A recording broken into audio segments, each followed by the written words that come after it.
So hello Ben 10 lovers, और आज की वीडियो में हम एक्सप्लेन करने वाले हैं बेन 10 क्लासिक सीजन 1 के एपिसोड 1 को। सीजन 1 में कुल 13 एपिसोड है जो कि हर तीसरे दिन आपको इस चैनल पे देखने को मिल जाएगा। और सीजन 1 के एपिसोड 1 की स्टार्टिंग होती है किसी बीच गैलेक्सी से, जहां पर दो स्पेसशिप्स के बीच में किसी तरीके की जंग चल रही थी, जहां पर हम कुछ रोबोट्स को देखते हैं और वो कहते हैं सिस्टम 20% खराब हो चुके हैं, पर अभी भी हमारे सेंसर्स काफी अच्छे से चल रहे हैं। तभी वहां पर हम एक एलियन को देखते हैं जिसका नाम विलगैक्स होता है और वो कहता है हम इतनी दूर आके अब पीछे नहीं जा सकते, मुझे वो ओमनिट्रिक्स किसी भी हाल में चाहिए। जिसके बाद हम एक बच्चे को देखते हैं जिसका नाम बेन टेनिसन होता है। बेन और सारे बच्चे अपने स्कूल में मस्ती कर रहे थे और तभी उन्हें पता चलता है कि अब उनकी समर वेकेशन स्टार्ट हो चुकी है। जिसके बाद कहानी आगे बढ़ती है। हम दो बच्चों को देखते हैं जिनका नाम कैश एंड जेटी होता है। वो दोनों वहाँ पे मौजूद एक तीसरे बच्चे को धमका रहे थे और उनसे पैसे मांग रहे थे, और तभी वहाँ पे बेन आके उन्हें रोकने की कोशिश करता है,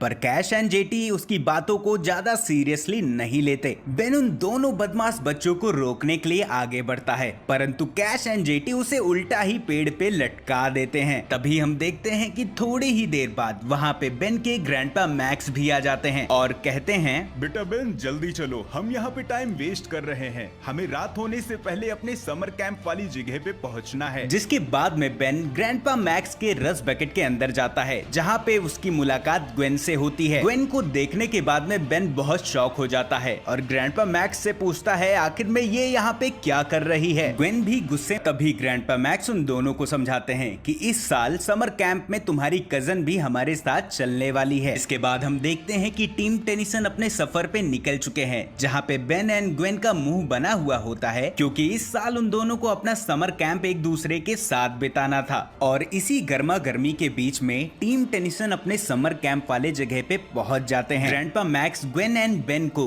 केचुए वाला डिनर सर्व करते हैं, जिसे देखने के बाद में उन दोनों का मुंह बन जाता है। बेन ग्रैंडपा मैक्स से बर्गर या पेटीज मांगता है और ग्रैंडपा मैक्स जवाब देते हैं, नॉनसेंस, ये समर कैंप इस साल तुम्हारे जीभों के लिए भी एडवेंचर रहेगा। और तभी ग्रैंडपा मैक्स उन दोनों के लिए कुछ और लाने चले जाते हैं। और तभी बेन ग्वेन से कहता है, सुनो, मेरे बैग में काफी सारे चिप्स और एक चॉकलेट पड़ी हुई है, तुम्हारे पास क्या है? ग्वेन जवाब देती है कि मेरे पास बस कुछ केक ही पड़े हुए हैं। के बाद कहानी आगे बढ़ती है। हमें एक बार वापस से उसी स्पेस जंग को दिखाया जाता है जो कि हमें एपिसोड के स्टार्टिंग में देखने को मिला था। हम देखते हैं कि विलगैक्स की स्पेसशिप उस छोटी स्पेसशिप को पूरी तरीके से तबाह कर देती है और तभी उस स्पेसशिप से किसी तरीके का बॉल अर्थ पे तेजी से गिर रहा होता है। जिसके बाद हम एक बार वापस से टीम टेनिसन को देखते हैं, जहाँ पे ग्रैंडपा मैक्स आज रात का प्लान ग्वेन एंड बेन को बताते हैं। और तभी बेन ग्रैंडपा मैक्स से कहता है कि मैं बस जंगल का राउंड मार के आता हूँ। जिसके बाद बेन जंगल के अंदर में जाने लगता है। वो अपने आप से ही शिकायतें करता रहता है कि इस साल समर कैंप सबसे बेकार होने वाला है। और इन्हीं शिकायतों के बीच में बेन एक शूटिंग स्टार को देखता है और वो शूटिंग स्टार बेन की तरफ बहुत तेजी से आ रहा था। बेन जैसे तैसे करके उस शूटिंग स्टार से अपनी जान बचा लेता है। जिसके बाद में बेन उस शूटिंग स्टार के पास जाके देखता है तो उसे एक वॉच दिखाई देती है और जैसे ही बेन उस वॉच को उठाने के लिए अपना हाथ आगे बढ़ाता है, वो वॉच खुद ब खुद अट्रैक्ट होके बेन के कलाई पे चिपक जाती है। बेन ये देख के काफी ज्यादा डर जाता है। वो उस वॉच को उतारने की बहुत कोशिश करता है पर वो वॉच उसकी कलाई से नहीं उतरती। बेन के इन्हीं प्रयासों के बीच उस वॉच में लगा एक बटन बेन से दब जाता है। जिसके बाद में उस वॉच के अंदर से एक रोटेटर बाहर आता है। बेन को वो काफी ज्यादा कूल लगता है और वो उस रोटेटर को पुश कर देता है। उस रोटेटर को पुश करते ही बेन ट्रांसफॉर्म हो जाता है एक जलते हुए एलियन में। पहले तो बेन इससे काफी ज्यादा डर जाता है कि इसके साथ ये हो क्या रहा है, पर थोड़ी ही देर बाद बेन को महसूस होता है कि भले वो जल क्यों ना रहा हो पर उसे कोई भी गर्मी या जलन नहीं महसूस हो रही। जिसके बाद में बेन उस एलियन की पावर का यूज करने लगता है और अनजाने में पूरे जंगल भर में आग लगा देता है। और जब बेन को महसूस होता है कि जंगल में पूरी तरीके से आग लग चुकी है, वो उसे बुझाने की कोशिश करता है पर नाकामयाब कामयाब होता है। और वहीं दूसरे साइड टीम टेनिसन जंगल से उठ रहे धुएं को देख लेते हैं और उन्हें पता चल जाता है कि बेन ने ही आग लगाई होगी और वो दोनों कार्बन डाइऑक्साइड का एक टैंक लेके जंगल की ओर आगे बढ़ने लगते हैं। ग्वेन धीरे धीरे जंगल की आग बुझाते हुए आगे बढ़ती है और हीट ब्लास्ट को देख के बहुत डर जाती है, पर जैसे तैसे करके हीट ब्लास्ट यानी कि बेन